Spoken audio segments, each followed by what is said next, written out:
জি বলেন। কেমন আছেন আপনি? আমি খুব ভালো আছি সেটা বলতে পারতেছি না, কারণ যার ভাই 6 মাস পাগলা গারোতে থাকে সে কি ভালো থাকতে পারে? আপনার কথাই ঠিক। আপনি কেমন আছেন এই প্রশ্নটা করা একদম উচিত হয় নাই। আসলে আপনার কথা খুব মনে পড়ে, তাই ফোন করলাম। আপনি কি মাইন্ড করেন? মাইন্ড করলে আপনার ফোন ধরতাম না। ফোন যখন ধরছি তাহলে বুঝতে হবে যে মাইন্ড করি। মাইন্ড না করলে তো কথা বলতেই পারি। ভয় কেটে গেছে। আপনি আমাকে ভয় পান এটা তো জানতাম না। কি কারণে ভয় পান বলেন তো?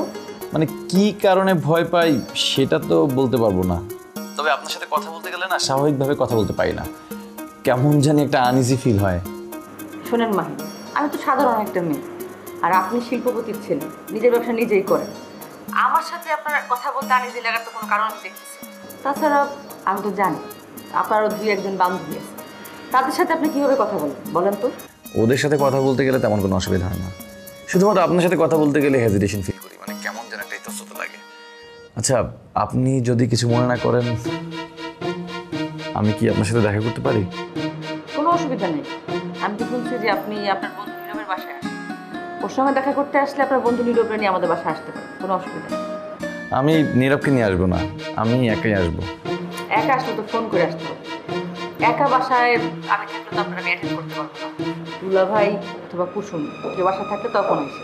ওয়েল, বুঝতে পারছি আমার আপনার বাসায় আসাটা আপনার পছন্দ হচ্ছে না। ফাইন, আপনি চিন্তা করবেন না, আমি আপনার বাসায় আসবো না।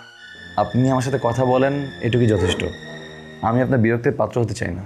আপনার কথার মধ্যে কিন্তু একটা অভিমানের সুর আছে মাহিন। শুনে, আপনাকে আমি আসতে মানা করি, কিন্তু আমরা তো ভাড়া বাসায় থাকি। এখানে বাসার মধ্যে লোকজন না থাকলে খালি বাসায় না আসাই ভালো। বিশেষ করে নিজেদের সম্মান তো নিজেদেরকে রক্ষা করতে হয়, তাই না? আপনার সাথে আমি কথাই পারবো না, যুক্তি তর্কে আপনি ওস্তাদ। যাই হোক, আমার এলাকায় আসলে অফিসে একটু ঢু মেরে যান, খুশি হব। আচ্ছা ঠিক আছে, ওইদিকে কাজে গেলে তারপর চেষ্টা করবো।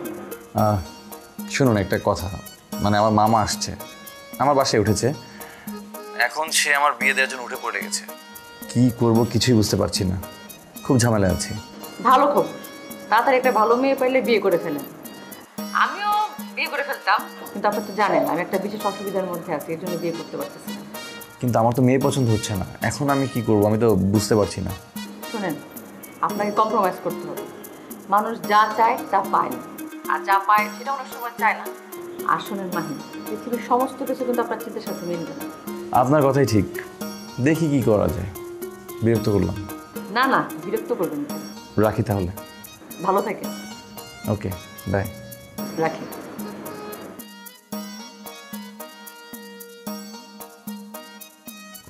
মেয়েটা খুবই ভালো, কিন্তু আমি পেলাম না।